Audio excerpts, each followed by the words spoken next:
Imagine a kingdom that existed over 2,000 years ago, thriving in the midst of ancient Japan, ruled by a queen so enigmatic that even history itself seems to bend around her name. Yamatai, a civilization shrouded in mystery, appearing in ancient texts, yet vanishing from the face of the earth without a trace. Its people, its cities, its treasures, lost to time. Some say it lies beneath modern landscapes, hidden beneath layers of earth and myth. Others whisper that the queen herself held secrets so powerful that even empires trembled at her name. But what truly happened to Yamatai?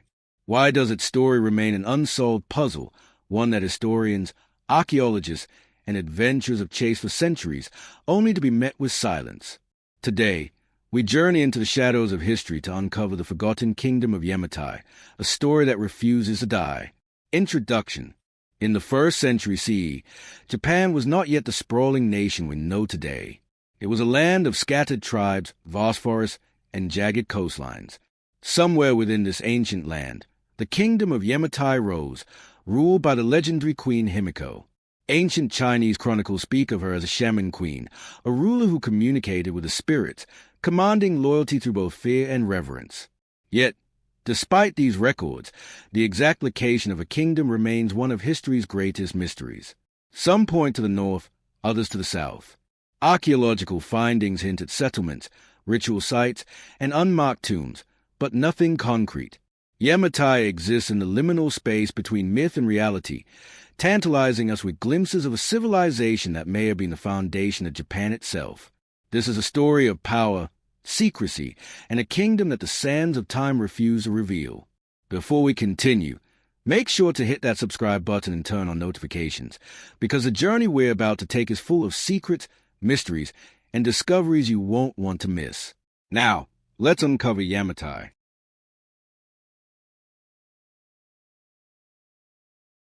In the annals of early Japanese history, few figures are as enigmatic as Queen Himiko, the shaman ruler of Yamatai. Her story begins in a time when the Japanese archipelago was a patchwork of scattered tribes, each battling for land, resources, and dominance. There were no emperors, no centralized governments, only small communities navigating the harsh landscapes of mountains, rivers, and forests. In this volatile world, a woman emerged whose influence would reverberate far beyond the borders of her own people. Himiko was not born into power in the traditional sense. The chronicles are vague, the details elusive, but what they do record is extraordinary. She commanded authority in a society dominated by warriors and male chiefs, not through conquest, but through a combination of spirituality, diplomacy, and an uncanny ability to unite people under her vision. Ancient Chinese texts, particularly the Weiji, describe Himiko as a queen deeply entwined with the divine. She was said to communicate with spirits, interpreting their will for her people, and presiding over rituals that spanned days, even weeks. It was this mysticism, coupled with political acumen, that enabled her to consolidate power and create a society organized under a single, central authority. Tribes that had fought endlessly now submitted, not under the threat of violence, but through reverence and perhaps fear, believing that Himiko possessed powers beyond mortal comprehension. Her court, as described in the fragmented records, was as mysterious as the queen herself. Himiko reportedly lived a life of seclusion, rarely seen outside ceremonial occasions. Only a select group of attendants and officials had access to her daily presence, creating an aura of otherworldliness. Some historians speculate that this deliberate isolation strengthened her control, making her seem omnipresent even when she was absent. The queen's influence extended beyond mere politics. She shaped the spiritual and cultural identity of Yamatai, intertwining religious practice with governance in a way that few societies had managed at that time. The kingdom of Yamatai, under Himiko, likely thrived on agriculture and emerging trade networks. Archaeological evidence suggests that rice cultivation was advanced, and settlements were strategically located near rivers and fertile plains. Large burial mounds, known as kafun, though not definitively linked to Yamatai, hint at society capable of monumental construction and centralized organization. Pottery fragments and ceremonial objects unearthed in various regions suggest a people who value both artistry and ritual, blending everyday life with spiritual observance. While much of this remains speculative, the material culture points toward a civilization sophisticated for its time, one that laid the groundwork for future Japanese society. Yet, Yamatai was more than its structures or agriculture. It was a political entity built on relationships, alliances, and the strategic use of power. Himiko's leadership exemplified an early form of soft power. She exercised influence not through sheer force but through perception and ceremony. Envoys sent to China, as documented in the Weiji, portrayed Yamatai as a kingdom of considerable sophistication, capable of diplomacy on a scale that surprised even foreign observers. These tributes were not mere gifts. They were statements of legitimacy, evidence that Yamatai was a recognized power in East Asia, capable of interacting with established empires. Despite the fragmented nature of historical records, Himiko emerges as a figure of paradox. She was both feared and revered, enigmatic yet commanding, a leader whose methods were unconventional but effective. Some scholars speculate that her spiritual practices were intertwined with political strategy, a deliberate use of ritual to maintain cohesion and loyalty among diverse tribes. Her rule was characterized by stability in a period otherwise marked by unrest, suggesting that her approach, balancing mysticism, diplomacy, and governance, was remarkably effective. The Queen's legacy was also cultural. By centralizing authority and establishing Yamatai as a unified political entity, she influenced the development of early Japanese society. Ritual practices, societal hierarchies, and governance structures likely trace their roots to her reign, even if the details are lost to time. In this sense, Himiko's kingdom was more than a geographic location. It was a blueprint for civilization itself, a model that subsequent Japanese polities would echo for centuries. Yet, the more we learn about Yamatai and Himiko, the more questions arise.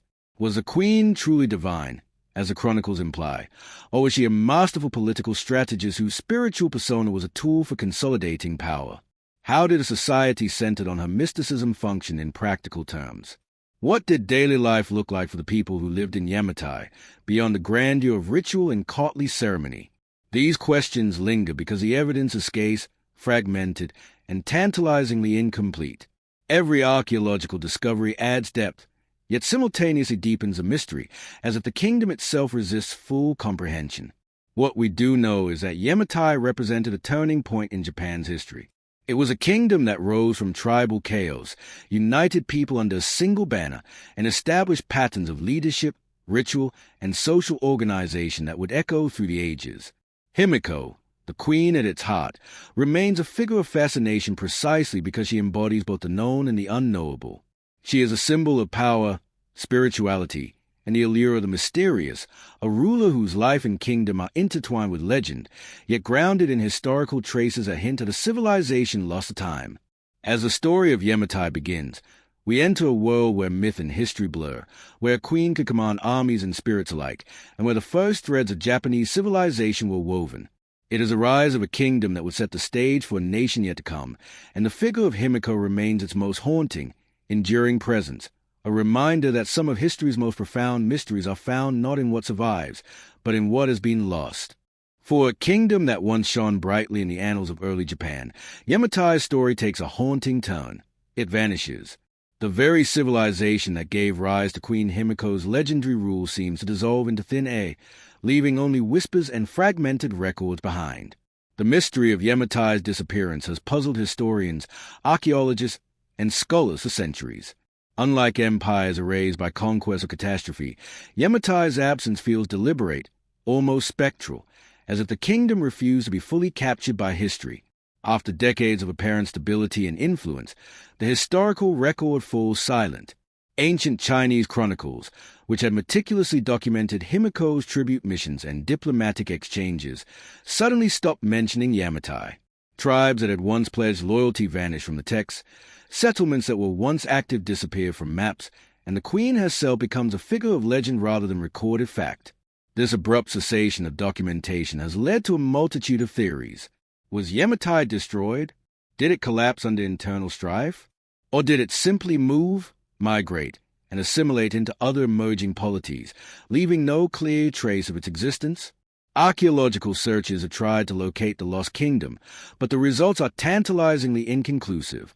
Excavations in the northern regions of Kyushu suggest the presence of organized settlements and large burial mounds that could be associated with Yamatai. In the southern Kinki area, Researchers have uncovered patterns of habitation indicative of centralized authority, perhaps reflecting the political structures described in ancient texts. Yet, every discovery raises new questions. The evidence rarely aligns neatly with historical records, leaving scholars debating whether these sites truly correspond to Himiko's kingdom, or whether they belong to unrelated societies whose stories have become intertwined with Yamatai through legend.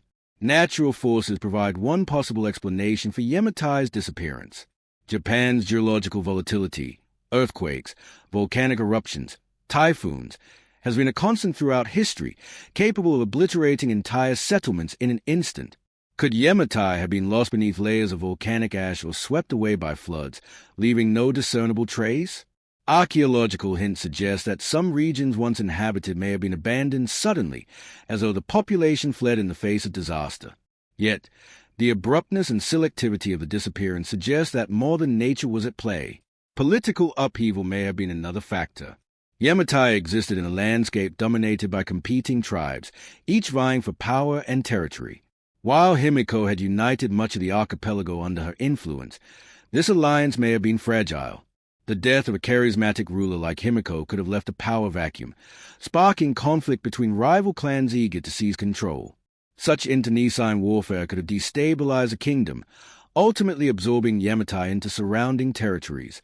If true, the queen's legendary reign may have ended not with ceremony or continuity, but with chaos, leaving only fragments of a kingdom's story to echo through time. Yet, some scholars propose a more subtle theory, that Yamatai's disappearance was intentional. Himiko's reign was defined by control over perception and ritual. If the queen understood that the survival of her legacy required obscurity, she may have orchestrated a gradual disappearance, blending her people and culture into neighboring regions. In this scenario, Yamatai did not vanish in catastrophe but strategically receded from history, a kingdom whose secrets were protected by silence. This idea transforms a mystery from one of tragedy into one of calculated cunning, suggesting that the disappearance itself was part of Yamatai's enduring power. The disappearance of Yamatai is compounded by the challenges of historical documentation. Ancient Chinese records, while invaluable, were written from a foreign perspective, often focusing on tribute and diplomacy rather than the inner workings of the kingdom. Japanese records, written later, barely acknowledge Himiko or Yamatai, suggesting that either knowledge was lost over generations or that the kingdom's assimilation into later polities erased its distinct identity. Modern researchers are left piecing together the past from fragments, pottery shards, burial mounds, ritual objects, and distant textual references, each hinting at a civilization that existed and thrived but refuses to be fully reconstructed. Despite these obstacles, the allure of Yamatai's disappearance continues to drive inquiry. Every clue, no matter how small, is scrutinized for insight. Archaeologists study settlement patterns, carbon dating layers of habitation, and examine ceremonial artifacts for connections to Himiko's court. Scholars revisit historical texts, re-evaluating interpretations, and exploring linguistic clues that may pinpoint the kingdom's location. Even today, Yamatai's vanishing act challenges a boundary between history and legend, reminding us that some of the most profound mysteries are not lost in distant lands but buried within the very layers of time itself. The story of Yamatai's disappearance is not simply one of a vanished kingdom. It is a reflection on the fragility and impermanence of civilization. In a world without written records or enduring stone fortresses, entire societies can dissolve, leaving behind only whispers and echoes. And yet, Yamatai endures in a unique way. Its absence has created fascination, speculation, and enduring mystery, a kingdom that haunts history precisely because it cannot be fully located or defined. As we contemplate Yamatai's disappearance, we are drawn into a landscape of unanswered questions. Where exactly did the kingdom lie? What happened to its people after Himiko's death? Did the culture of Yamatai survive in some hidden form, influencing later Japanese society without acknowledgement? Each possibility deepens the suspense, each theory opening new avenues of inquiry. And while the kingdom may have vanished from physical maps, it continues to exist in our imagination, a reminder that some chapters of history are defined as much by what is missing as by what survives. Yamatai's disappearance leaves a haunting legacy, a kingdom that thrived, influenced the course of a nation, and then vanished, challenging the very way we understand history. Its story compels us to look closer, dig deeper, and question the nature of historical truth. In the shadows of Yamatai, we find not only the mystery of a lost civilization, but also the enduring human desire to uncover what has been hidden, to shine light into the corners where history itself seems to fade. In modern times, the lost kingdom of Yamatai has transformed from a historical curiosity into a full-fledged quest, one that combines archaeology, legend, and relentless human fascination. Centuries after the last traces of Queen Himiko's reign faded from written records, researchers, adventurers, and scholars continue to chase the shadows of a civilization that existed, thrived, and disappeared without leaving a definitive mark. The hunt for Yamatai is a story in itself, a journey through forests, river valleys, and mountains, tracing paths described in cryptic ancient chronicles, seeking evidence that can bridge myth with history. At the heart of this search lies a debate over Yamatai's location. For decades, scholars have argued over whether the kingdom lay in Kyushu, the southwestern island of Japan, or in the Kinki region near modern-day Nara. Excavations in Kyushu have revealed burial mounds, ceremonial objects, and remnants of large settlements, hinting at the kind of political and social organization that could correspond to Himiko's kingdom. The Kinki region, by contrast, offers evidence of early centralized authority, ritualistic sites, and patterns of habitation that may reflect a migration or assimilation of Yamatai's people. Every discovery fuels speculation, yet none offer absolute proof, leaving the kingdom's precise whereabouts tantalizingly elusive. Archaeology itself has evolved into a high-tech treasure hunt. Researchers employ satellite imagery to detect ancient settlement patterns hidden beneath layers of vegetation. Carbon dating allows a timeline of habitation to be reconstructed with unprecedented precision, while ground-penetrating radar exposes burial mounds and potential ritual sites without disturbing fragile landscapes. Each technological advancement brings new hope, but also new questions. A mound in Kyushu may be linked to Himiko, or it may belong to a different regional chief entirely. A cache of artifacts could hint at ceremonial practices of Yamatai, yet the interpretation is always provisional, leaving the kingdom cloaked in uncertainty. Part of the intrigue lies not only in physical evidence, but also in oral tradition and folklore. In some rural regions of Japan, stories persist of ancient kings and queens, mystical rituals, and hidden treasures linked to a queen of spirits whose power shaped the land. These legends are often dismissed as fanciful, yet they may preserve fragments of truth passed down through generations.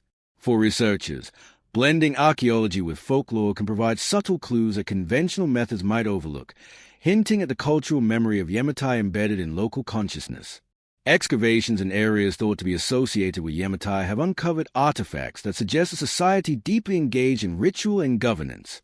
Pottery with intricate designs, ceremonial bronze mirrors, and burial practices reminiscent of centralized authority hint at a kingdom that was far more sophisticated than previously imagined. Yet, every artifact is a piece of a puzzle that refuses to be completed. There is no smoking gun, no palace walls or city maps that definitively confirms a kingdom's location. Yamatai, it seems, is a civilization that leaves breadcrumbs but no roadmap, a kingdom that continues to guard its secrets. Modern scholars also study the historical texts with renewed rigor. The Weiji Chronicles, long considered a primary source, are examined alongside Japanese myths, oral histories, and cross-cultural records. Linguistic analysis of place names, travel routes, and territorial descriptions may hold subtle hints to the kingdom's extent. Even the description of Himiko's envoys traveling to China provides critical clues, suggesting distances and directions that, when cross-referenced with archaeological findings, offer tantalizing but inconclusive evidence. Every line of ancient text becomes a thread in a tapestry that researchers attempt to weave into a coherent narrative of Yamatai's existence. The search for Yamatai is not without its controversies. Some scholars insist that the kingdom is an amalgamation of myth and legend, that Himiko herself may have been a symbolic figure rather than a historical ruler. Others maintain that Yamatai was real but has been intentionally obscured, either through natural forces, political assimilation, or deliberate cultural erasure.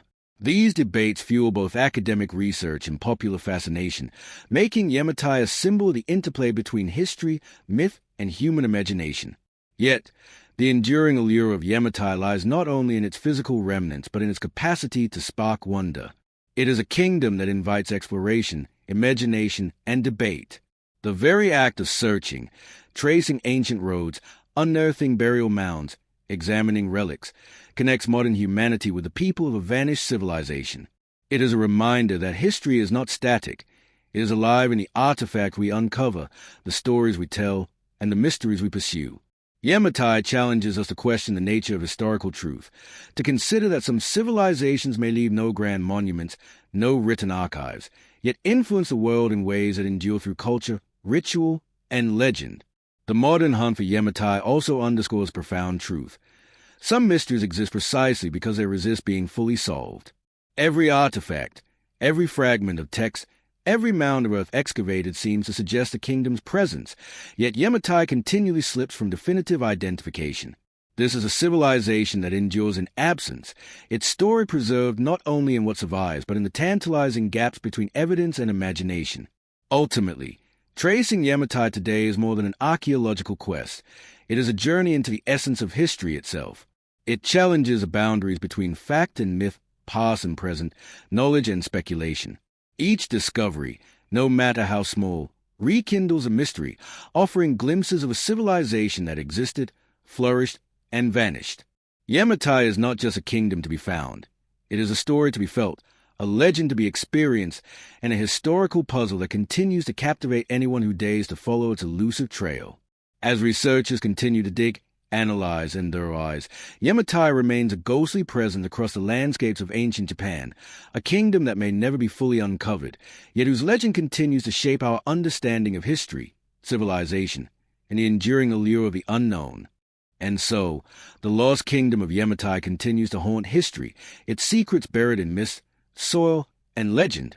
But the story does not end here. Somewhere in the shadows of ancient civilizations lies the next mystery, waiting to be uncovered, ready to challenge everything we think we know about the past.